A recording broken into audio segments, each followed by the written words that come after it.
It's coming down to the mid lane, gentlemen. Epic clashes in that lane. 이번 대회에서 잘하는 미드라이너는 페이커 선수, 이지훈 선수, 비어스 선수, 그리고 저까지 해서 이렇게인 것 같아요. Everyone has one name on their mind. Of course, it's always going to be Faker. I would like to play against Faker. Faker. I really want to play against Faker. Daldrin just on the other side, and it's going to be as well. Dumbledore's from the top lane. The hits go in, but Sheik does kills Faker. Only set on the base. He Faker playmaker. This is the cost of sending 4 people mid to kill Faker on his birthday. Trying to put pressure on the flash into the Urchin Strike as well. There's the fish down. With the solo kill mid. I really like how this guy played Fizz. 我最想遇到的中路是胖，因为上一次在世界赛的时候打敗我們 HQ， 希望这次能再挑战他。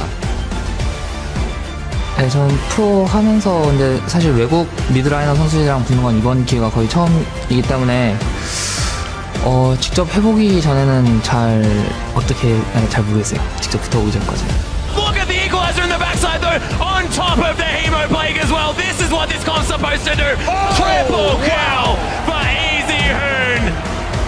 다른 해외팀의 수준이 많이 올라왔다 보니까 좀 예전처럼 그렇게 쉽게 이기긴 힘들 것 같고 저희가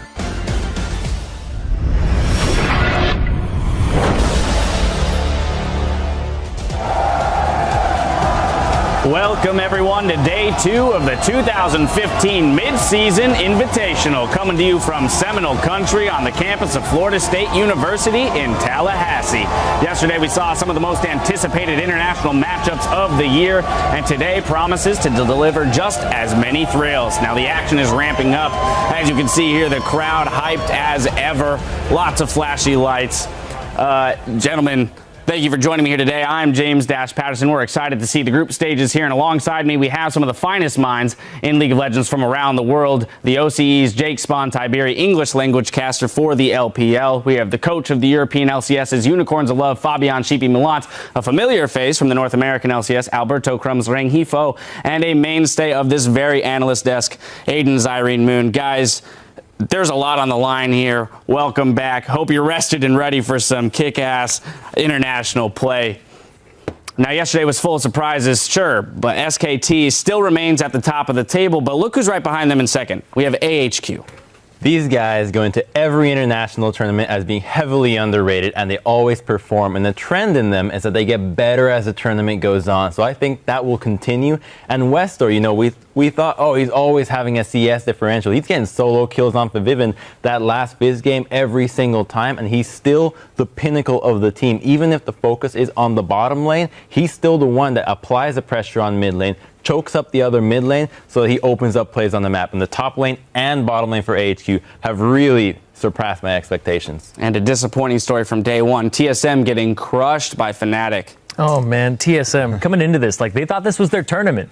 They're like, all right, this is our time to like show that I Am Katowice meant something in relation to this in Worlds. They come in with like this high expectation of themselves, and they're not meeting it, and they're really disappointing themselves in here. So recovering from that huge, it was actually really like a crushing victory from FNATIC and SKT. Like TSM did not look like the TSM that we were seeing. Their picks were all over the place. Their strategy and their pressure was just pretty much non-existent. So they need to step up today really hard. Yeah, catching up on this, it was more like the TSM from IEM San Jose, Santorin being like really, really passive. And you should really look forward to how do they adjust. I think the biggest point will be the mentality. And they said on social media, they're ready, they want to 2-0 today. And I feel that if they have the mentality right and actually play to their best, they can easily do that. It's much easier said than done, too, because when you come from just high expectations of yourself, they're all talking about a top 2 finish, and you crash and you're like struggling for a Well, we talk about TSM coming in with confidence today, which is what they need to do, and the TSM fans are ready for a comeback. You saw there just a second some clips of them chanting, rooting for USA. There it is right there. A lot of pride on the line here for that team as they have lofty expectations. Then, of course, it looks like we have FNATIC, or EDG. This is EDG, rather, instead of FNATIC here. Now we go over to we're going all over the place, gentlemen. And we're back at the desk. At the end of the day, there are a lot of players getting ready for a lot of games. Moving on with half of the group stage behind us, though, here's where we're at coming into day 2. Korea's SK Telecom T1 is alone and undefeated at the top of the standings. AHQ Esports is in second at 2-1, while Edward Gaming and FNATIC are tied at third with 1 win and 1 loss apiece. And throughout yesterday's games, you were calling out the amazing moments on Twitter. And here are your MSI big plays. The first one comes from @ChiraJaden, who says, "Looks like Faker got his birthday spanking." They're going for a little bit of mid lane. Looks like Thakali's and Thaldrin just on the other side, and it's going to be as well. Dumbledore's from the top lane. Who is the monster of the mid lane now? Look at me, I'm the monster now. I wasn't sure he was expecting 4 people mid, 2.5 minutes in. I remember when I got my own birthday spank. No, I did watch Dig during the beginning of the season. That was around my birthday. All right, our next one comes from SKT versus TSM. @LucasM writes, "Oh my God, denied." SKT Wolf saying, don't mess with the horns." He's going to find Santorin right before the Dragon Pit. Looks like he's going to try to get over the wall. Not going to work, though. Oh, Chilling Smite. Santorin in a lot of trouble here. Headbutting him back out of the lantern. He is one of them spotting Santorin. That's why doesn't know they can take this fight. And look at Wolf. Lantern for Santorin, just headbutts him back in. You're not going anywhere. I love how Monty's like, whoa, hold on. Gravity. Keep myself centered here. That's lovely. Got to lower that center of gravity so he doesn't fall over. I mean, that was pretty much like the amalgamation of the TSM. Like, that was the story yesterday of that game for them. Nothing would go right that entire time, too. Yeah. So it's not like I'm going to flash, then body slam over the wall. He didn't risk it. He was like, okay, let's not blow anything. Let's not, like, embarrass myself. But then that's what happens, is you embarrass yourself when you don't go for the play that you normally would have gone for. And Last Boy just can't save him quick enough. He's trying to run everywhere and pull everyone out of danger. He just can't do enough for his team. Yeah, Thresh lanterns all over the place all day. Thresh lanterns than actually hooks in this game. Probably maxing it. All right, well, remember to keep sending those in. Those show-stopping moments, send them at LOL Esports as they happen, and be sure to include the hashtag MSI Big Plays. Now, there's sure to be plenty of big plays today as we start things off between the LPL's Edward Gaming and the European LCS's FNATIC. Then North America's Team Solo Mid will face off against the LMS's AHQ Esports Club. Edward Gaming will take to the Rift again to face international wildcards Besiktas Esports Club before Season 3 World Champions SKT Telecom T1 square off against the Season 1 champions FNATIC. Each team will have played a total of 5 games at the end of the day, unless it comes down to tiebreakers to determine seeding for tomorrow's bracket. And while the games are taking place in Tallahassee, we want to see how you're celebrating the 2015 Mid Season Invitational around the world. So get on Twitter and tell us, how do you MSI? Send photos and tell us how you and your friends are enjoying MSI so we can share them in the broadcast. Here's a little inspiration for you. This is how we MSI here at the analyst desk. It's a lot of fun. A lot goes on when the cameras are not. Anyway, remember to tweet those to us at LOL Esports and be sure to use the hashtag HowIMSI. And we're still looking for our first Baron Steal or Pentakill of the tournament, so keep an eye out. When that happens, it will trigger bonus legendary and esports mystery gifting in the store through May 15th, rather. And while our broadcast team is bringing MSI to you from Florida, our international partners are hard at work covering the show for the far corners of the globe and in multiple languages. On the ground in Tallahassee, here's Caster Jun and Dongjun Kim, Cloud Templar and Chober for On Game Net from Korea's LCK, Joker, Cheng Mao, and Xiao Xiao, and the League of Legends Pro League broadcasting today's matches in the audience. Those were flipped backwards, actually, ladies and gentlemen, for the audiences in China. Anyway, and of course we have our own casters, Rivington Bislin III, Max Atlas Anderson, and Sam Kobe Hartman Kensler, who will be bringing the play-by-play for today's first 3 matches. Meanwhile, Efya Shaks Deportia is standing by in the interview area, getting the insider insight all day long from the pros. And now for a match between two franchises that are no stranger to the world stage. Both Edward Gaming and FNATIC are back after overhauling their rosters for the 2015 season. Both teams are 1-1 and have 3 games to play today. Yeah, and heading into this match, I think that we can expect a lot of fighting. I feel like FNATIC is more like this bizarro EDG, who are also going for fights, tower dives, and a lot of early aggression, and sometimes with more and less success. And I think we should also take a look at the top laners who are very dominant for their teams. Yeah, it also looks like EDG, this is a playstyle that they can handle. They're the best equipped to deal with the fight heavy meta. We were talking about FNATIC and EDG. EDG is just, to me, a better version of FNATIC. Coming out there, they're very controlled around their skirmishes. Their team fight coordination is second to none, I still don't think. I think in the controlled matchups, they're going to struggle, but when it comes to fight heavy meta, these are the guys. Coming into the game, we were watching FNATIC's review, watching the games, and we're thinking, okay, these guys are pretty good. Then we see their first game against TSM, like, wow, these guys can bring it. Like, they just crushed TSM. Maybe they can go 2-0 in the day. Next game, they pretty much get blown out of the water by AHQ. It's like, okay, that's a little disappointing. Then we're watching EDG first game. It's like, wow, that's crazy. They played exactly what we expected. Amazing. That's just their style. Maybe they can hold up to SKT. What happens?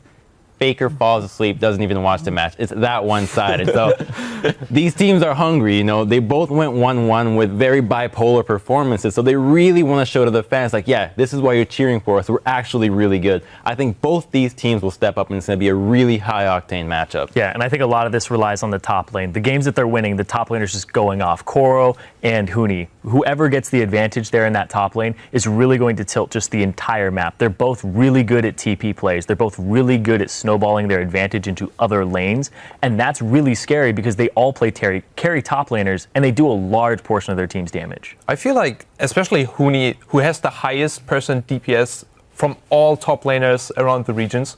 The world.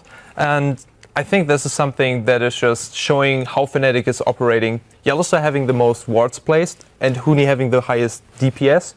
I think this team is so reliant on top lane, where I think EDG might not be, but I think also they are just executing it better than EDG. Yeah, I think the other thing is Huni does rely on Reignover to get him going. Once he is going, Huni is a solo carry by himself. We mentioned his damage, the ability to dive the back line. Huni doesn't do as much damage to the front line. He's all about getting onto the priority targets, but he does need to get going. Koro, on the other hand, is all around his teleport. So whilst they throw attention to Huni's lane, I expect Koro to be able to get more done by himself and create playoff Clear Love around the map. Clear Love's much more about teaming up with Mako, creating spaces where they can teleport behind plays and get Clear Love, Koro in on the back line.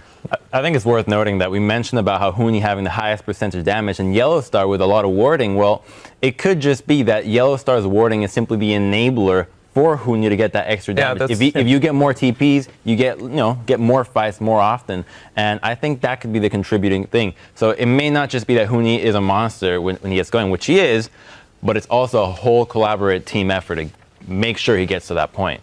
Well, that's the thing. Top laners in general in this tournament are performing extremely well. 3 of the 6 teams, their top laners are the highest percent damage on their team so far this tournament. So, interestingly enough, where we had originally talked about the importance of mid laners and this being the tournament, the battle of the mid laners and how they can affect the teams, it looks like it's trending maybe towards the top lane and TP play. And this is really scary for people who are playing tanky top laners, because there's top laners who are going to try to roll over you in lane. They're mechanically skilled, and they're good at turret dives with their team. We're seeing a lot of turret dives this tournament, and the team that's able to pull them off and execute them very cleanly seems to be coming out on top in the early game. And I feel really that EDG is not the better version than of FNATIC. I really disagree there. I think that EDG is really good in some skirmish situations, better maybe than FNATIC, but I think that in the flanking, FNATIC just shows that all the engages are absolutely. You're going to have the.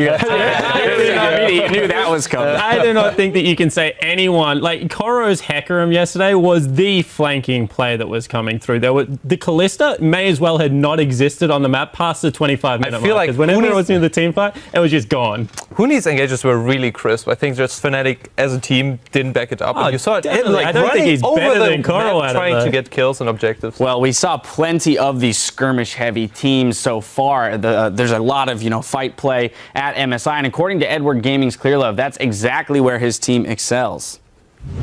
我们队伍团战能打得很好，原因就是因为我们平常的训练量会很大，然后我们在比赛中和训练赛的沟通量会很大。虽然我们是中韩队，就是中国和韩援的队伍，但我们的沟通量就是也许比中国队伍还要更好一点。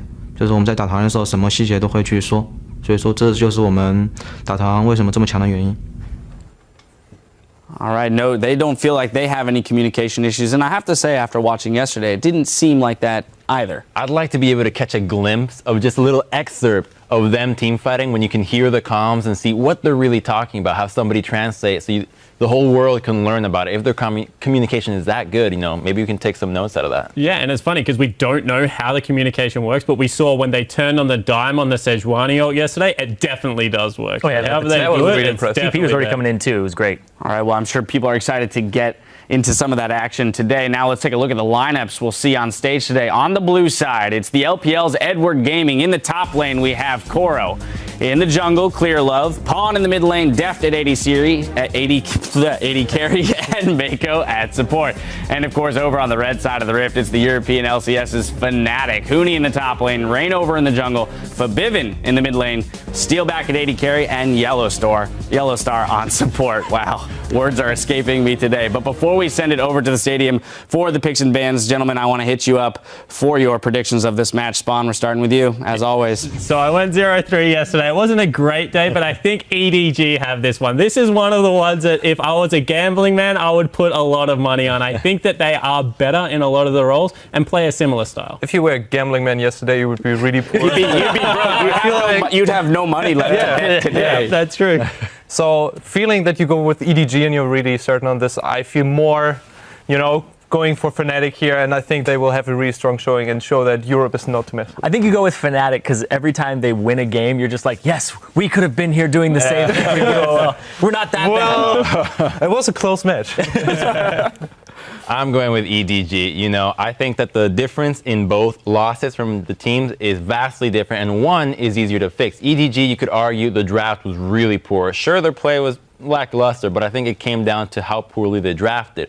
On the other hand, FNATIC versus AHQ, they got outplayed pretty hard, to be honest. Solo kills in the mid lane, bottom lane losing, top lane just barely going even.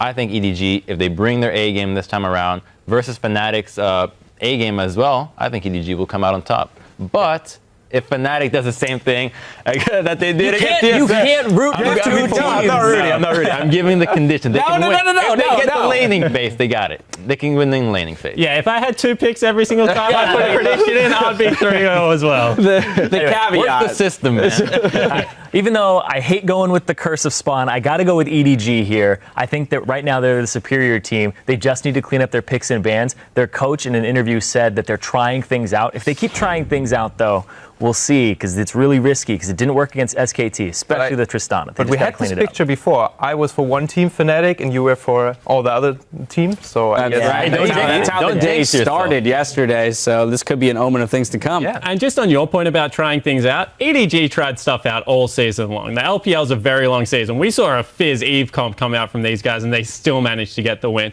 The Tristana, I think, was a bit that fell over. I don't even know whether that's trying things out. I think that was just like a panic click coming through there, but overall, I still have a lot of confidence in EDG. We'll have to see if EDG, after dropping a game yesterday, decide to stop trying things out. According to LOLesports.com, 54% of you have actually picked FNATIC to take this game, so Sheepy's got a little bit of backing there. I got the fans on my side, and they know it as well. All right, well, the teams are ready to kick off the second day of the 2015 Mid Season Invitational, so let's step inside the caster booth and get into the game. Thank you very much, Dash. I am Rivington Bisson III, and joining me is Oceanus, Max, Atlas, Anderson, and of course, Sam, Kobe, Howard, and Kensler, as the team's ready up for picks and bans to start day 2 of the Mid-Season Invitational. Gentlemen, it's going to be great. They were discussing on the desk who has the edge. I mean, if you give EDG a vowel, they are the edge. But seriously, Freak's not up here. These teams are 1-1. We got a pretty even game going into this one. Hopefully, FNATIC can shake off what happened yesterday. And they're going to start off with an Anivia ban as well. So interesting stuff coming through from EDG. The word go. Yeah, very bold move here. It looks like they're going to try and cut down on the number of bans for the top lane and the AD carry role. They've been talking up this Huni versus Koro matchup because it really has come down to sort of the 3 kings of the top lane here at MSI. And that is Koro, Huni, and of course Marin for SKT. It looks like we had a little bit of a bug. They're going to hop out real quick and get Champion Select restarted. We did see that Anivia ban. You're talking about the top lane, and throughout the season... Bird, not then a bug. Yeah. Throughout the top lane, we've been seeing less Maokai. Was played a little bit yesterday, but these guys are definitely going for that more top carry focus, something where they can just get back in the game and help the team out and not be on an island. Yeah, so much Hecarim, Gnar, Rumble, all of these really big playmaking, high teleport impact champions. This has a lot to do with these players, though, as well, because these are the Hecarim players. This is Koro and Huni. These guys love playing this champion. It's not necessarily a Maokai style. I feel like if they go back to Maokai, it's sort of like them conceding their power picks here. I think it is going to be very important, especially since it feeds right into Fnatic's playstyle and how they really rely so much on Huni's teleports and the early success of those. And like you said, Kobe, it was a bird, not a bug. Anivio was accidentally I was like, clicked. They're cutting down on the total number of bans by throwing away a bunch of bans here on Random Champion. So there's the first ban. It is going to be the Sivir. Steelback will not get a chance in that. And really, Deft here and there on it, he's got other priorities for the AD carry, so he loves that ban. Right, so I was wondering if they would actually focus on the AD carry role or the top lane. Okay. There are so many top lane champions right now that to pick and choose from. It looks like they are going to focus on AD carry. And one of the good things about Deft picking Tristana earlier is that he didn't pick Jinx and he didn't ruin his undefeated streak. Hey, that's true. That's true. So he could very easily go back to that Jinx. Fnatic have been first picking Urgot for Steelback, so this is kind of a self-ban here, banning that away from Deft. They feel that EDG would first pick it since they started out with an AD carry ban themselves. And we'll see whether Edward Gaming actually go for a Kalista ban or they just let Steelback have it. Steelback hasn't necessarily been the strongest Kalista we've seen so far,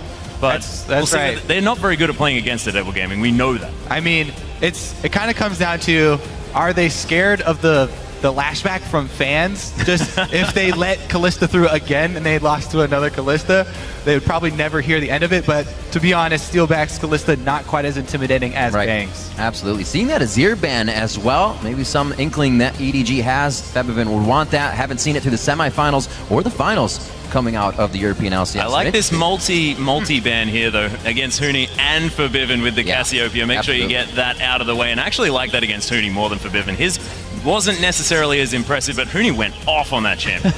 And EDG do have a history of banning out the Cassiopeia. So a little bit of a scattered game plan here in the bans from both teams.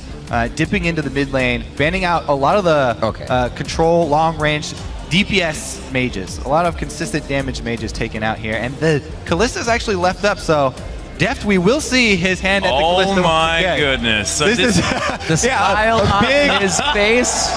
Well, he took a deep breath. That was a very deep breath. I'm going to have to perform. Okay, and what he's thinking right now is that I played Tristana yesterday. It was horrible.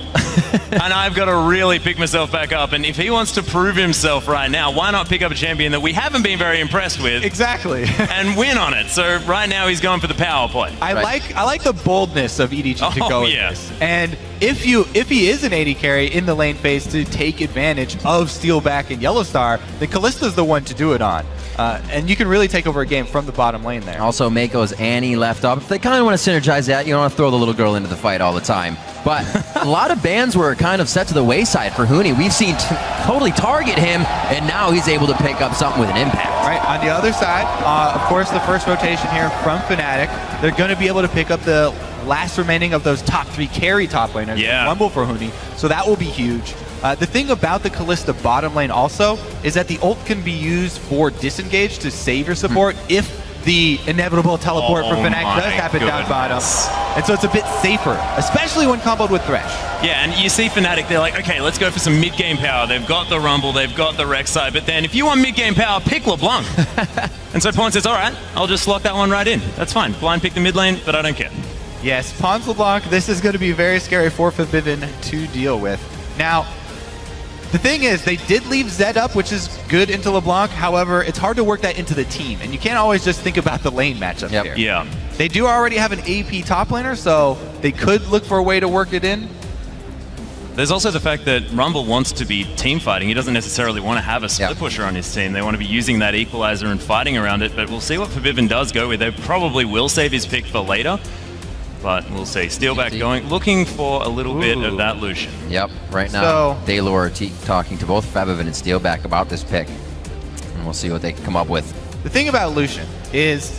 he did it! And the Zed! Ah, got him! Yes. All right, well, we already went over the Zed, so time to talk about Lucian. Because the thing about Lucian is that at the pro level, at the very highest level, his laning phase, you live and die by hitting your piercing light through the minion onto the enemy champion. So you have to be very, very good with your early usage of the Piercing Light to land that harass, or else you're going to lose this lane.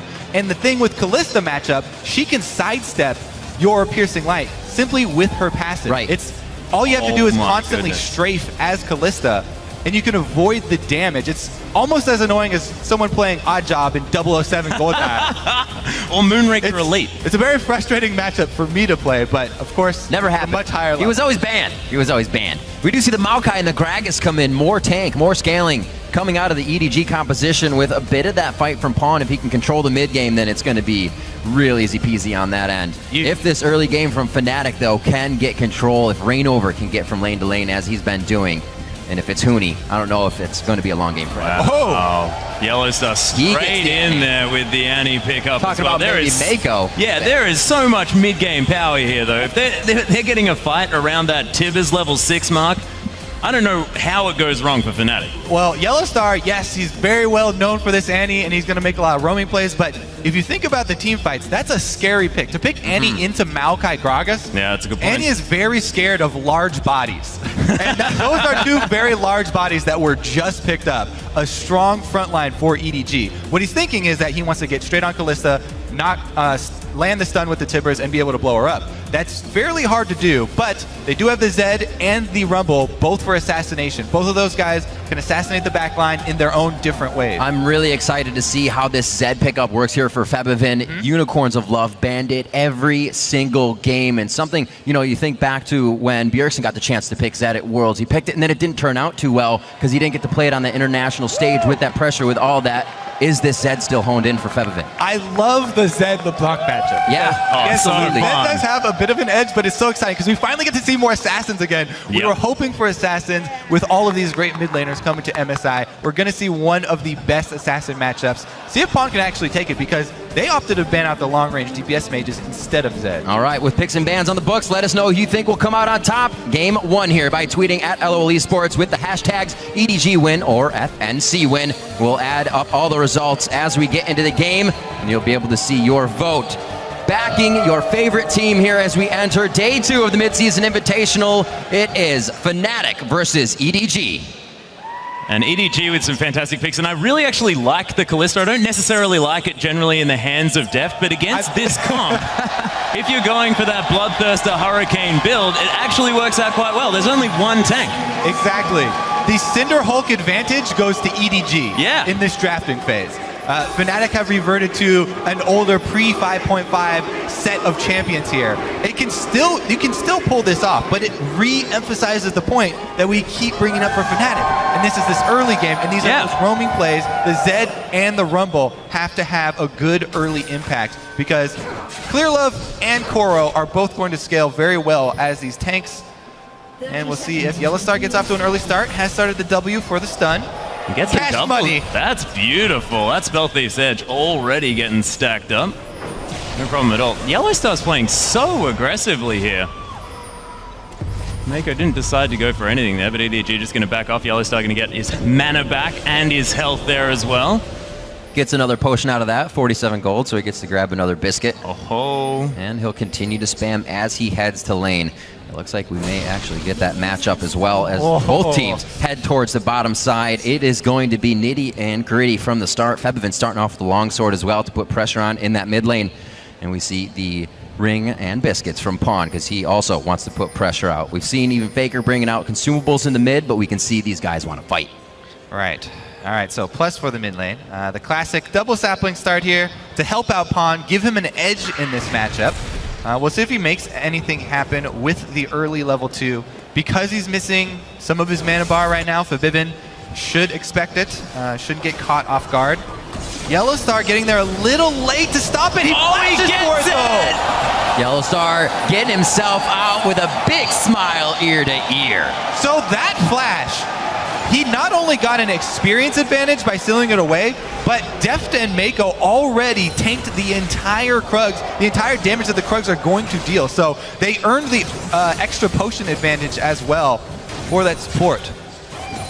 So Yellowstar really helping out his bottom lane here and making that level advantage. Clearlove. The classic Clearlove level 2 gank here. Nice play back there by Mako. The flash body slam with the exhaust as well.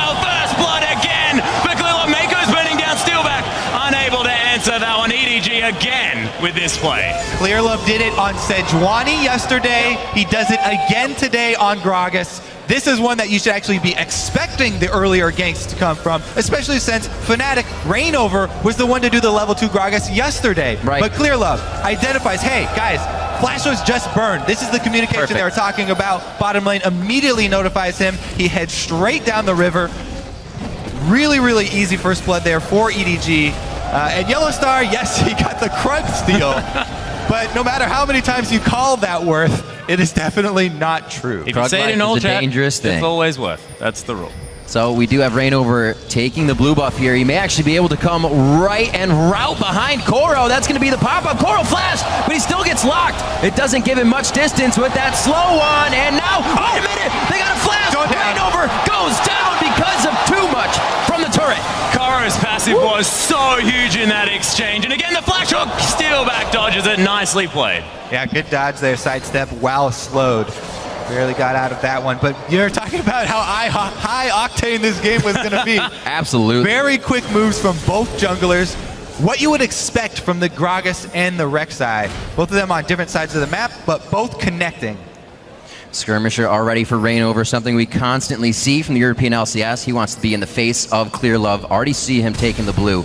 And then to the top lane. As he comes back in, he's going to head towards the bottom side of that map and might have to provide pressure as it gets pushed in. Didn't get that auto Nice off. job by Pawn, but low on mana here. Chug now his biscuits and try to get back up. He's winning that damage straight though. Yeah, and this is what Pawn is fantastic at as well in the mid lane. He weaves auto attacks between everything that he does, even on these mages that aren't going to be AD scaling at all. He makes sure to get the maximum damage in these trades, and you saw after that, auto was cancelled there by Forbidden a bit, unfortunately. Just managed to get a lot of damage back. This is why I really miss the standard lane games every now and again. Lane swaps are fun to watch, but to really see the junglers shine, standard lanes are definitely where it's at. Reignover heading in to try and pick up some scraps here as well. Pawn, though, with both summoners and control of the lane, Shadow being down, probably not going to opt for much there, especially since there's no flash on Rek'Sai. Yeah, a bit of wasted time there from Reignover. Oh, Reignover could have cleared that. Of course, with the Q on Rek'Sai, you do have enough attack speed in order to clear a ward, but decides not to. He gets up. Maybe didn't see it at first because he wasn't burrowed. You're right. So Well, he look- steals this, and Pawn keeps safe in mid. And look at the reaction from Clearlove as well. Yeah. He's got deep wards in the red side jungle now of FNATIC. They saw Reignover on the bottom side of the map. Now he's going to make his move top lane. There's the snare from Maokai. It's a little bit close to the turret though, so... Yeah, Kara actually going down very, very low here as well. He's going to overheat. Nice work from Clearlove to try and save him, but the flame spin is burning Kara down. Twisted advance, nets the kill. That was so close. That was some very strong bait there. All right, jungler number 2. Ready, go. Literally playing with fire right now on both sides. 3-1, Reignover needs to make an impact. We saw versus TSM, it was very fast to the mid lane, but it's been Clearlove to make the first impact in this game. Oh, Reignover! With the distortion callback, just magically disappears from Reignover's sight on that gank. He doesn't stay on top of the LeBlanc distortion. Also uses his unburrow on the minion. Yeah, the teleport coming in from behind. It's but not even Def going to picks up matter. the kill. Cooney now trying to get the flame spitter down. He does harpoon once onto Deft, but that's not going to matter. Deft on Callista can just get out of that light crowd control, quickly bouncing back. Now the hook from Mako, and he can't get any help from Steelback. He's already turned away from the fight, and EDG are picking things up everywhere now. Yeah, and Steelback managed to get out, but Koro decided, I don't even need to be down here. Deft's got it even after that dive, and man, FNATIC seem to be falling apart. All right, so action. That's the name of the game. Pawn's gonna go in here under the turret. I don't know why we're. Oh no, this is not the kill. Yeah. All right, so he went in full. Oh, but Deft picks up another one, takes the lantern out as well. And there's so many kills this game. There's no time for replays. They just keep killing each other. All right. Once they come up, they go up to bat and they get another kill every single time. We should make Everybody's an agreement, batting right, where we'll do all of the replays after the game. There's no time for it right now. Exactly. We don't have to go over the plays in every single kill. What you need to have is just a tally by your side. What's really important here is that EDG are coming out ahead in almost all of these skirmishes. Right. And the early teleport from Huni that we knew was going to come down bottom, turned around by that Callista lane that we highlighted.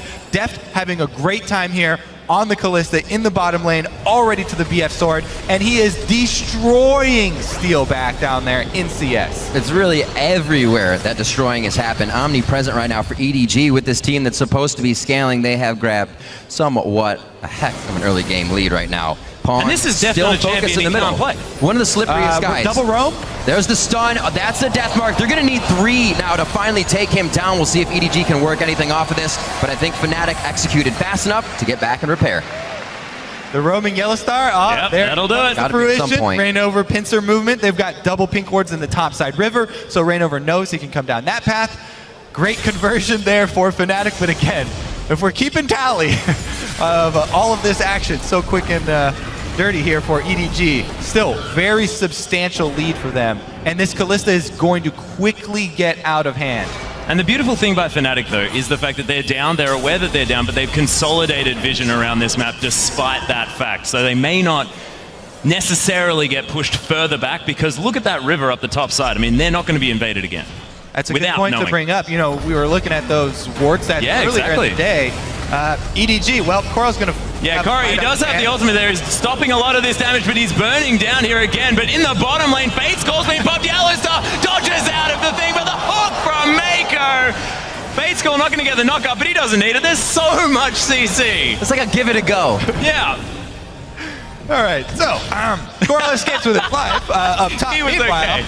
Yeah. he's going to just evacuate the top lane here, and they're going to give up the turret, so no kill down there.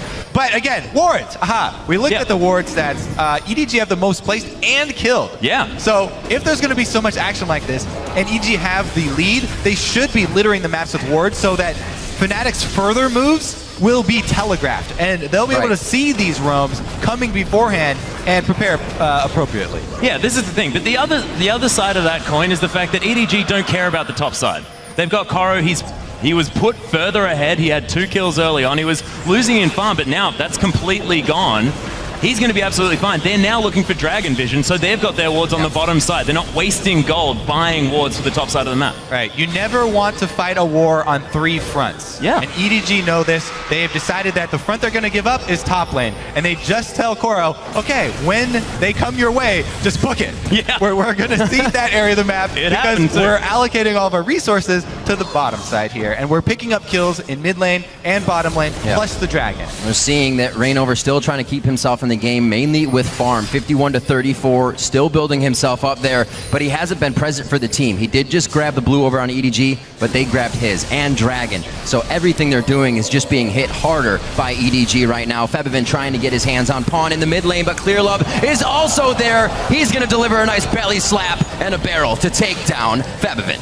Yeah, Rainover looking to try and come back in here. Pawn quite low at about 300 health, but he's going to get taken on. There's the flash. Rainover picks up that kill. Clearlove trying to answer, and they just did not think Rainover had the damage. But this is the first warrior enchant that we've seen so far, MSI, and it's working out for Rainover. There's a game to build warrior enchanted. Oh, another one. Oh, get out of that wall, buddy. Big plays. He can still live. Here comes Tony. He's on to Mako. Rainover's going to stay alive.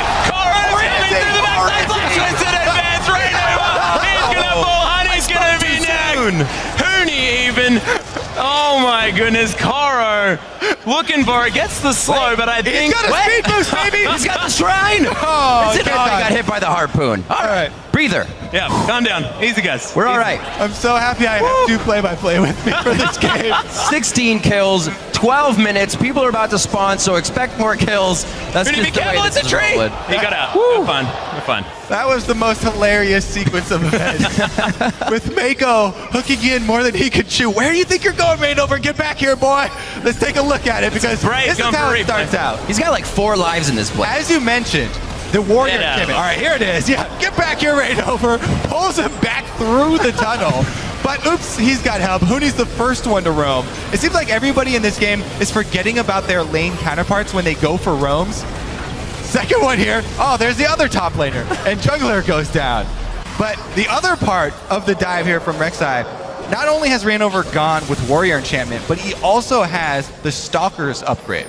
Yeah. So minus 20% damage dealt for 6 seconds is huge for these duels. Plus the true damage burn gives him a really, really strong dueling power in this early mid stage of the game where we're seeing so many fights constantly. And those wards that we were talking about, they're nowhere to be found because everybody's too busy fighting. Yeah, and over MSI so far as well, Deft has had a deficit of being CS at 10 minutes of 17.5 behind. He's now 50 CS ahead.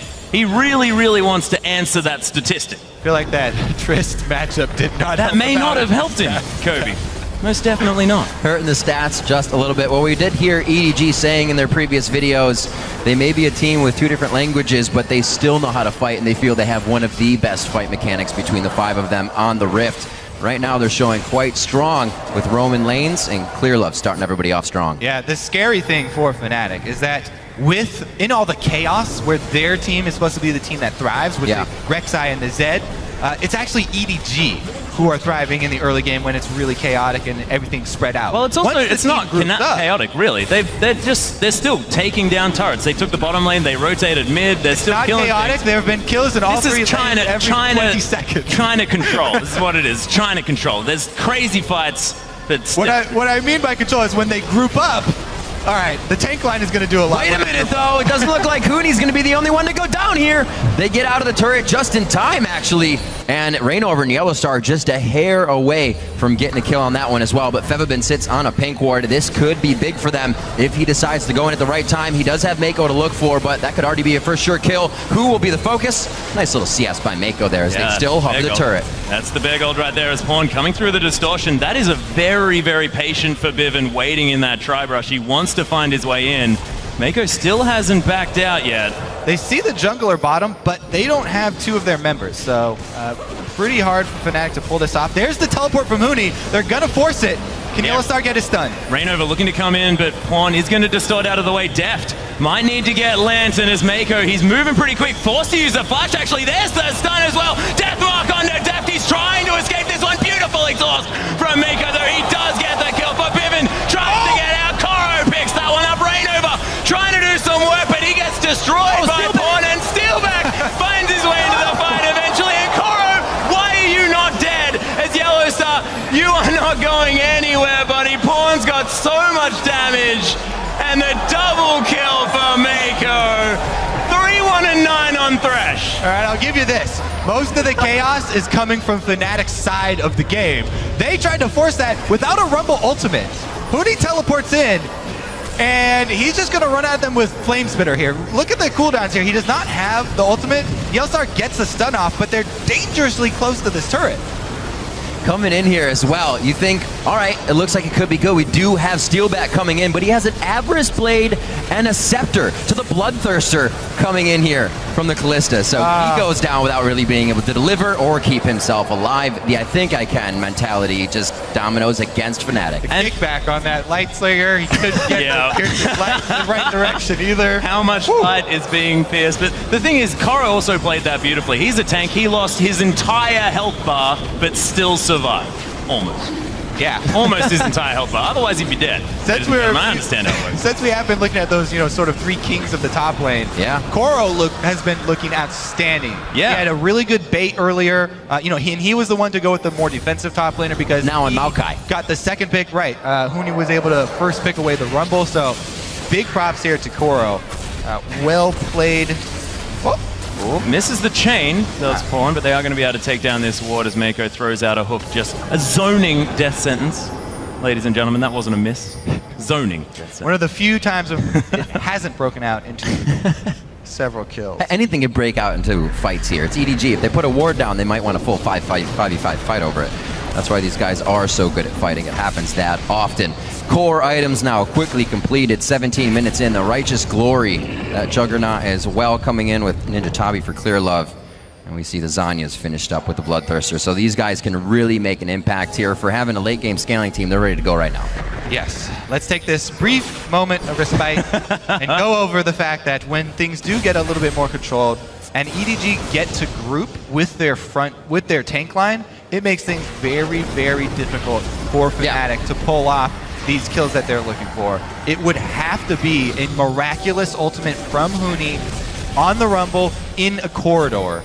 And this is the beautiful thing to see coming through from EDG as well, though, is the fact that they are now looking like the EDG that was playing and dominating the split in the middle of the season. They're roaming around the map, they're taking turret after turret, and they're shutting the enemy team out of anything in their jungle. All right, I'm going to hold you to that, and I'm looking at a 23-minute Baron then. That's a late Baron. That's a late Baron. A little bit later. Okay. The impressive thing was that's when we saw them kind of be hindered by the 5.5 when the tanks came in. Yeah. And now they're playing the Maokai in like the Hecarim Rumble-ridden meta right now, so they can still do it on that defensive edge. They can definitely still put up the kills no matter what they're playing with their aggression. The thing about Clearlove is he's playing Gragas, which is very similar to Lee Sin with how that playstyle works. It's knock out the AD carry, make stuff happen, and Clearlove, Lee Sin was his best champion. He had about an 11 KDA on that champion. It was ridiculous. I mean, they look different. I guess Gragas put on a little bit more weight, maybe. Gragas is definitely the Lee Sin of the Cinder Hulk. Yeah, absolutely. So we have the Blade of the Ruin King now finished for Febiven. They don't even have enough pressure to start splitting the map in any sort of way, though. Always going to the beat of EDG's drum here, and 1 minute on to Baron. It's almost EDG's prerequisite to get inside the base, and I'm pretty sure they'll be warding up that Baron as that minute comes. Rain over gets flayed right out of the tunnel as he tries to make his way into the fight, and they are going right through the turret. They'll be able to drop some kills. That second tier turret as well. Deft does have the mark on him, but it looks like he's going to live through this with that Bloodthirster sustain, and they continue. They're not even worried about this second tier. It goes down as an afterthought. This is ridiculous. FNATIC once again get wiped. Yellow Star is going to make it out this time, though.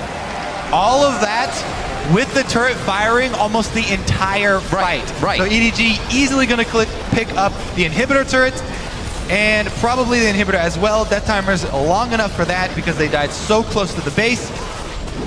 And that was so beautiful by Pawn as well. I mean, he distorts in, makes sure he gets as much damage down as he could. He was picking up turret aggro, but he didn't mind. He just uses the Zhonya's after he does all of his work, and he's A-okay. I didn't even, with all the action, I didn't even look one time down at the builds here. But the Zhonya's early from LeBlanc in the Zed matchup makes a lot of sense and makes those tower dives that much easier. Well, Coral, though, sticks around a little bit too long. Yeah, he might be in trouble here as he's trying to turn it around, but this tree is not going to last that long. Man, that was a lot longer than even I was expecting right there, but FNATIC managed to get it done.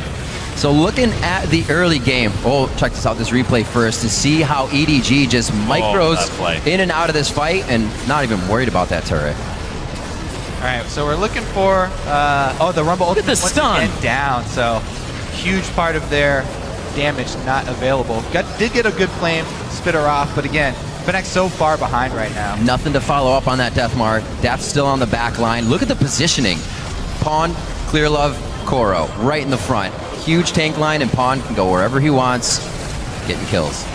And the thing that was the thing that's quite sad here for FNATIC is that was one of the best tibbers I've ever seen coming through from Yellowstar, right underneath the turret. Theoretically, that should have been exactly what FNATIC wanted, but they were just too far behind. Yeah, think about the follow-up there, hoping for the tibbers into Rainover knockup, but he had just gotten flayed out of the tunnel, and so he didn't have the movement to reposition in time.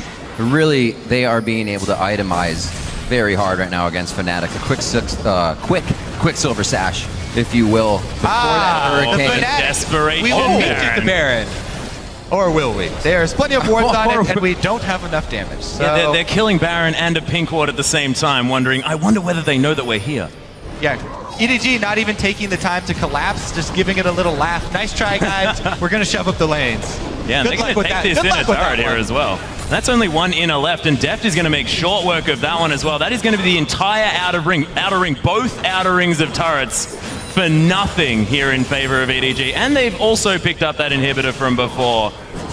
And Deft, it's sort of like they've forgotten he was on the map, but he's still here, guys. They're never going to come through and try and get something done, but there's a lot of turret damage here. And there's a lot of FNATIC members as well.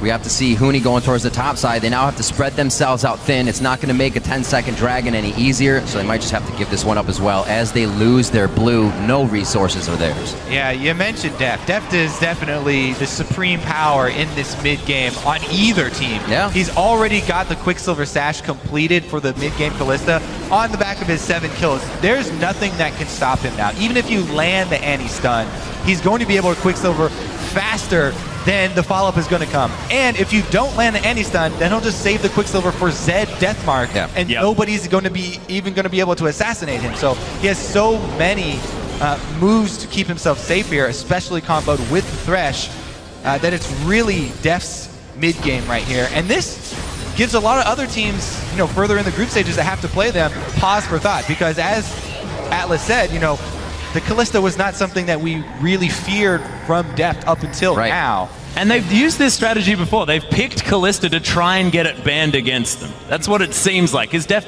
has not looked the most impressive on that champion, but right now he's playing beautifully. I'd probably still ban it. Oh, Juan looking for something here as Forbidden does use the Deathmark. Nice use of the Zhonya's, but I think 3 members might be enough from FNATIC, and Rainova pads his stats yet again. The quickest way to go back and buy your next needlessly large rod, I guess. Thinking on that one. All right, okay. Couldn't be bothered recalling. 4, 4, and 8 for him. 179, still doing well in that lane. And to look how EDG adapted in the early game to grab that low-hanging fruit. Yeah, Yellowstar got ahead, but he lost his flash. So they acted on that immediately and then continued to snowball the game from there. That's something teams got to look at as well, as EDG is going to react and go with what they think is right, and it worked this game. I think that's been one of the best things that we've seen from Clear Love, is the instant reactions early on in the game. And he's making sure that he's getting Deft as far ahead as he possibly can. It even happened against SKT, except afterwards, Bang and Wolf just ran over that lane anyway. They sort of decided that we'll ignore the first blood and we'll just destroy you anyway. But Clear Love going to clear out some tunnels here as well. This time the Kalista's on the other foot, Atlas. Yeah, it's exactly right. Deft just showing his mettle on that champion. Oh, Steelback has to throw the Bloodthirster in there just to keep alive for a little bit longer in these fights. Definitely not going to help him cut through Koro or Clear Love any better. It's only a matter of time now as EDG just continues their stranglehold on this game. Still up kills per minute. 29 kills in 25 minutes. Yeah, you don't really come back with this type of team comp from FNATIC.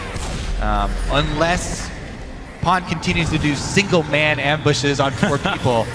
He has been known to do that though, and EDG is just getting Baron in the meantime, except the last time they weren't taking an objective during it. I mean, that was just bad, let's be honest. We've all had those 40 kill LeBlanc games we just can't get to the Nexus with. But then again, that game, when do you get your team wasn't carrying as well as you are. So I think all of EDG is going to be knocking on the front door again very soon. I'm really looking forward to that game, Riv. You had those moments where you're so far ahead, you ask your team, you think I can 1v5? And they say no, you take it as a challenge. Challenge accepted. Oh, it looks like they want this fight. This will also mean the Baron maybe seal the deal. Koro from the side. FNATIC not able to assess the fight correctly, and they lose Tibbers immediately without it doing too much damage or stunning anybody. Yellowstar now calling shots from the Death Chamber, and it looks like they're going to be able to clean this one up with a Fate's Call, but they go back in. Yeah, Def looking to get back in on the Fate's Call as well. Beautiful work jumping over the edge, and he's just going to kill Forbidden too easy. Meanwhile, Pawn on the backside is going to take down Steelback as he tries to relentlessly pursue away, and man, this EDG lineup's looking like they had some rest last night, Kobe. Is Huni going to go for a solo on Mako here? He misses! Oh, he's getting burned. He'll take the shutdown, but he's going to be close to the ace as Yellowstar respawns. Still gets his target. Oh, Huni, mission accomplished. Target down. He killed Mako. Yeah. Is that worth again? We type in worth again, Kobe? But man, yeah, Deft and Mako really showing in the earlier stage in the fight up by the red buff just how frustrating the Thresh Kalista combo is with so many options for re-engage timings. Yeah. They just the constant switcheroo there from that combo is really, really annoying to deal with. You have to remember as well, this is Deft and Mako. This is a Korean and a Chinese player, and they are playing so beautifully in a lane that, like you said, requires so much coordination. That Fate's Call, that re-engage to come through in that one, on top of Forbidden, who is a very slippery champion. Man, really beautifully done. They are hitting their marks for sure, and they do have the edge in this game. Almost able to pressure now onto a 4th dragon, which will be theirs. I don't know if we'll even get to number 5 here with Baron minions coming in through H lane. Here's that situation again. It's going to be maybe a 3v1, but this is going to be a slippery pawn here. Flame Spitter from the side of Huni, and he just quickly distorts back to the original W. He's buying time for the rest of the team to converge. Yeah, Def looking to make his way in here. Yellow Star, the chains on him. Pawn doesn't even give the assist to Def as Rainover. He's going to try and tunnel out. Koro with the twisted advance. Huni just getting destroyed. What equalizer, ladies and gentlemen, is Rainover. He's going to die. EDG are huge right now. 28-10. Def tanking up the turret, which is still hurting him. It's a bit silly. So far ahead, so many wards on the map, you literally are able to play inside the minds of your opponent. You know their every move, you know what they're going to do, and it just makes the game that much easier for them. 28-10 here. They have as many kills as minutes just on their side. Yeah, this is 15,000 gold at 28 minutes into the game. 8 turrets to nothing as well. This is very close to a perfect game, despite the few deaths, but you're not going to see an EDG game when they don't die a few times because they like to test the limits. So true. Also one of the teams that do push in quite quickly once they have that lead. Once they get that Baron, they'll finalize the game. Teams do not have a chance to really react to that. EDG is like a team that feels uncomfortable unless they have purple things spinning around them. That's true. As soon as they have that, they're like, yes, we know exactly what we've got to do. We're going to finish this game. Get an anxiety attack when it plays off. Oh, bless my Baron buff. All those bags of gold are not comforting enough. They're 15k ahead. No, need Baron. Need Baron. Okay. And 4th Dragon. And 4th Dragon, of course. 8 turrets to 0, that 15,000 gold lead, and now the 4th Dragon of the game. A clean sweep here so far for EDG across the objectives of the map, and now they look once again, not really to spread Fnatic out thin. They're only going towards mid and bottom here, but they're definitely going to make their numbers smaller as they pick them off here one by one. Yeah, Karo in trouble. I mean, actually not in trouble, as Forbiven's in trouble, and Clearlove does get the beautiful body slam. A little bit unnecessary. Gonna cause gonna pick up the kill. Yeah, causing some trouble, exactly. Rivington, man. Yes! Oh, that's first turret! Progress. Yep, don't even worry. The comeback is real, ladies and gentlemen. Chain's gonna land on a Rainover though. He's getting punished for taking down the structures of EDG. Mako makes his way in as well as Spawn. He looks for the reset of his cooldowns. Equalizer coming down from Huni as well. The rest of Fnatic making their way in. Pawn, he's gonna destroy a tunnel with his clone? That was cool. I did not know that could even happen as Tibbers is going to get hooked up as well. Clearlove making his way into the fight. The culling just getting tanked like it's doing nothing. Steelback sacrificing himself for the team as Deft. He's dominating now. Koro looking for the flank though. Is Yellow Star going to be okay as Huni is trying to get Who's the target this time? Sneaking out of the fight. Febiven cleaning up the minions. Koro with the Righteous Glory, not in range of flash from Yellow Star, and he cannot get the Arcane Smash in. You saw Huni trying to tiptoe out of the top lane there. Everybody try. No, Huni's still down there. This time. He's got his sight set on the counter jungling. And I think Yellow Star being 0-6, is he worth as much as Tibbers at the moment? You gotta notice. Just said, I'll take Tibbers right now, it's fine. You have to notice a smile on Fnatic faces as well. They understand that this game was not in their favor after those first few instances of EDG just grabbing a very big lead and working the snowball well. And Fnatic are, taking this one as a grain of salt. Yeah. EDG aren't closing this game out nearly as fast as they could though right now. They need to be trying to do the best they can in that regard as well. I mean, the length of a game does actually matter if there are situations. That's very true. That's very true. For tiebreakers, it does matter. If the point of this game is to intimidate the other teams, I'm intimidated right now, and show Def's Callista, then might as well rack up a few extra kills. I think the timing. Walk this way. Get back here, Mako. There's the playback. Rainover probably not going to be able to make it out of this one, as he's going to get rendered to death. Koro was looking for it. I want a replay of Def's face, close-up camera, when he fates calls Mako's flash right there. Yeah, what a beautiful troll. Yeah. No love lost between these two guys. So good. And I guarantee that was on purpose. Yeah, that was 100% on purpose. I think it was Mako going, I'm going to do this really sweet death sentence. Like, watch me, Def. And Def is like, nah, this is my show right now. Anyway, it's going on to the Dex's turrets. It looks like EDG may be able to put the stamp on this game. Steelback trying to relentless pursuit core in, but it didn't work the way he wanted it to. Korra was still outside the fountain laser, and the Nexus turrets not long for this world as EDG looks to close out the game. Yeah, second Nexus turret now going down as the sapling comes through. Equalizer not really hitting anyone as Forbidden's just going to get destroyed. Deft is legendary. Yellow's starting to get melted. A double kill for Deft. Rainover in trouble under his Nexus turrets. Clearlove steals the kill away from his AD carry. That is awful as he's going to make his way into this one, and the Nexus is falling down. Steelback going to die, and EDG, this is what we were expecting for this team heading forward. Doesn't even die on the fountain, and man, that was a disgusting performance from the Chinese. They seem calm, cool, and collected. Another day at work, I guess, for them. What? That was not how they were playing. You go back there sitting down, it's like, this is just normal, and they're playing as if they're having the best time ever. I think they stopped really sweating about the game maybe about 15 minutes in, and then they were fairly calm. Very well played. FNATIC with only a few chances to come back early, and that's going to make the game next to impossible when EDG can continuously pressure on their snowball advantages. Yeah, that's right. But the thing is, like, Deft, again, getting that early lead, but this time EDG translating that into objectives around the map, into the plays that they needed, and making sure that they did it in systematic fashion. This is the EDG we were expecting coming into this tournament, playing the aggressive style from the middle of the season. I'm very excited to see how they're going to do now moving forward. Strong Kalista pick coming out of Deft on that one. Kind of shook us for a second, and we'll see what the analyst desk actually has to say about it. For a look into that game, we're going to throw it back to Dash and the guys at the desk. Thank you, gentlemen. Ed Crumbs, talk to me, man. How you feeling after that game? I mean,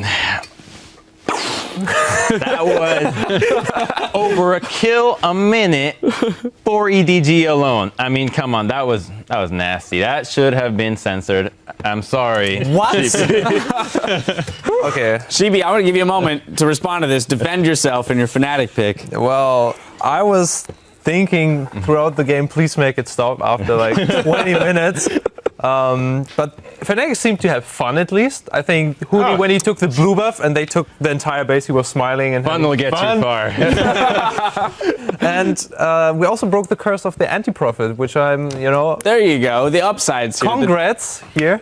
Thank you very much. I'm a good loser here. All right, 1-4 spawn. How you feeling? 1-3. Let's not go. We made 3 predictions yesterday. You were wrong on all of them. Yeah. Correct today. So one of four. American accents. I get a little bit confused sometimes. But that was a pretty typical EDG game. I like what they hit on there, though. There was actually a layer to that game that not a lot of people would have picked up on, and that is Deft's Kalista. Because he doesn't play it. He was much more around the Corkies, around the Jinx, getting himself going. Even pulled the Kog'Maw out a little bit more than the Kalista, and they are trying to turn it into a ban. They don't want to have to play against it. We saw already that they don't do well against that pick, so they're just trying to get it removed from the board, but without having to ban it. I was disappointed in FNATIC's draft by locking in the early Zed. Like, why are you doing this right now? You see the LeBlanc locked in early. He got actually his solo kill.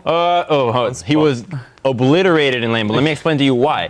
They lock in the LeBlanc early, and you're like, okay, LeBlanc's coming out. You can just save your last pick, judge the entire team comp, and then decide if you want an assassin or not.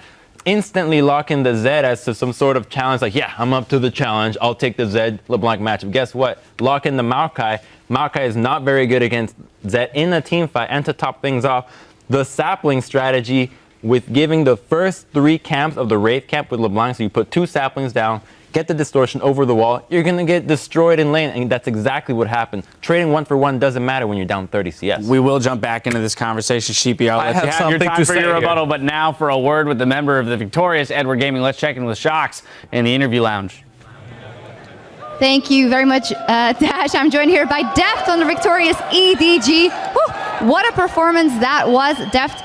Tell me about you guys' picks and ban strategy, and especially making sure that you got your hands on that Kalista. 이번 경기 밴픽에 관해서 좀 듣고 싶은데요. 특히 칼리스타 선픽이 되게 인상적이었어요. 좀 설명 좀 해주세요. 지난번 SKT전에서 제가 뱅 선수한테 칼리스타를 주고 좀 많이 당했거든요. 그래서 저도 할 수 있다는 걸 보여주고 싶어서 골랐어요. During our match against SKT yesterday, we had a very hard time against Bang's Kalista. So I want to show that I also can do that. Well, you definitely showed it. You guys were very aggressive. And so was FNATIC. Were you surprised at all at the level of aggressiveness that team showed? 그 푸나틱 팀이 되게 공격적으로 게임을 좀 풀어갔어요. 어떻게 좀 그런 공격적인 플레이 스타일에 좀 당황하셨나요, 혹시? 공격적인 스타일로 치면은 다른 중국 팀들이 훨씬 공격적이라서 그런 걸로 딱히 당황하지는 않았어요. The Chinese teams back in LPL were much more aggressive, so we weren't that surprised. And totally prepared, I can imagine. You guys are fighting or are doing very well on group to get out of groups. Here you're up against TSM a little bit later. What kind of EDG will we see? Will we see the EDG we saw versus SKT or the EDG we saw just now? 이제 다음 경기로 TSM과 경기가 남아있는데요. TSM과 경기 때는 어제 SKT랑 붙었을 때 그 EDG 나올지 아니면 오늘 프나틱과 붙었을 때 EDG 나올지 좀 궁금합니다. 일단 저희 팀이 잘하는 게 라인전을 일단 이기고 그 바탕으로 굴리는 걸 라인전이 강력해서 그걸 바탕으로 이기는 걸 잘하는데 어제 SKT전 같은 경우는 전 라인이 다 상성을 안 좋은 걸 골라서 다음 푸나틱전은 저희가 더 잘하니까 상성 그렇게 심하지 않은 걸로 골라서 라인전에서 끝내고 싶어요. So I think our team's strength is pressuring our opponents during lane phase and getting the better picks. But our game against SKT, I think all of our lanes got outpicked. So we want to focus more on our picks during TSM and just end the game very early. End the game very early. Well, we'll see if that happens. Congratulations and thank you very much. Back over to the analyst desk. Dash, take it away. Thank you, Shox. Before we jump back to Sheepy and his defense for Fevivin, I do want to throw out a couple of the statistics here that we saw backing up the strength of the laners here. Pawn up 20 CS at 10 minutes there. Deft 4-0-1 with a 50 CS lead by 12 minutes. And then on the side of Steelback is one of those FNATIC players that really needs to step it up this tournament. He, going into this game, averaged 21 CS differential down at 10 minutes.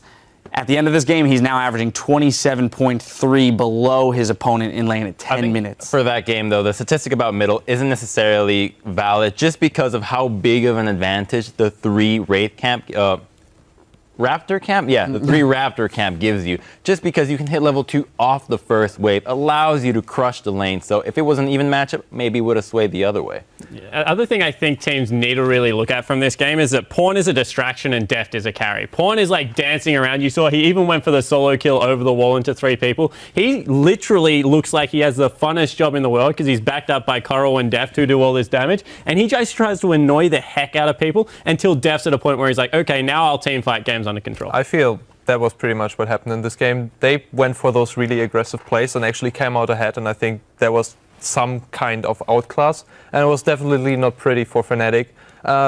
Things got pretty close, for example, for the top lane gang, where he almost killed... Well, at the end of the day, it did seem as though both teams were coming at each other as we expected with the same exact strategy. EDG coming out on top of every engagement in those early game brawls, and when you're leaving every engagement 1 or 2 kills up, eventually that lead becomes insurmountable. And if you look at the team comp, they had a mid-game centric team comp with Zed supposedly split pushing at some point, and Rumble and Lucian, who's more like mid-lane carry, and I think it just didn't work out. They fall so far behind. They went for those skirmishes. They actually did pretty well, but we're so far behind that, you know. I want to hit one more thing real quick. This was a pretty big loss here for FNATIC. Now they're 1-2. So going into the remainder of the day, what are they learning from this game, and how are they keeping their mentality out of the dumpster after the very first game of the day? I think they have to keep their emotions out of the draft. Like, you have to be really analytical and think about what it means to lock in an early assassin pick when you don't have to. Just focus on building the structure of your team and then put the carries in later. Only a champion like Kalista is it really worth picking early because she offers a lot of utility. You're not going to lock in that really early carry champion unless you're Faker that plays LeBlanc. But then they first picked Kalista, so... Exactly. Like, these guys are really, really good at these champions. Otherwise, like, especially when you haven't seen the top lane champion, like, it's very difficult to play against that mid lane. All right, well, we are 1 game in. We got to move on. There's 1 game down, and there's no slowing down at this point. Coming up next, the North American champions Team Solo Mid will face the LMS's AHQ Esports. Stay tuned. We'll be right back. Love me like you do. Love me like you do. You know that this will go on Reddit, right? No, sorry. It's not record. Deft on Callista can just get out of that late crowd control, quickly bouncing back. Now the hook from Mako, and he can't get any help from Steelback. Game to build Warrior Enchanted. Oh, another one. Get out of that wall, buddy. Trying to do some work, but he gets destroyed by Pawn, and Steelback finds his way into the fight eventually. And Koro, why are you not dead? Doesn't even give the assist to Def as Rainover. He's going to try and tunnel out Koro with the twisted advance. Huni just getting destroyed. Holy shit. Oh, look at this. Why do you laugh? That's so thankful. Man, that was a disgusting performance from the Chinese.